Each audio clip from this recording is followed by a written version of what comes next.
जयंती आपले लोक साजरी करतायत। काश्मीरमध्ये देखील भारत पाक सीमेवर कुपवाडा या ठिकाणी आपल्या लष्कराने अश्वारूढ पुतळा उभा केला होता, त्याच्या उद्घाटनाला मी गेलो होतो आणि त्या पुतळ्याच्या तलवारीचं टोक पाकिस्तानकडे होतं। म्हणजे पाकिस्तानने देखील हिंदुस्थानकडे डोळे वटारून पाहण्याची हिंमत करू नये असा एक संकल्प आणि संकल्पना त्यामध्ये होती।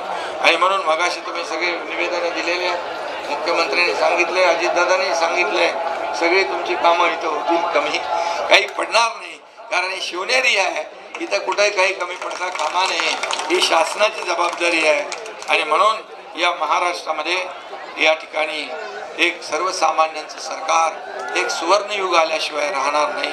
शेवटी या पवित्र भूमीला स्मरून एवढंच सांगतो, गड किल्ल्यांचा इतिहास आमचा, लढवयांची आहे भूमी, अभिमानाने आम्ही सांगतो, छत्रपतींची जन्मभूमी ही, स्वराज्याची मुहूर्तमेढ तू रोवलीस या मातीमध्ये, अनंत जन्मे गरजत राहशील तुझ्या कीर्तीची यशोभूमी ही। जय हिंद, जय महाराष्ट्र।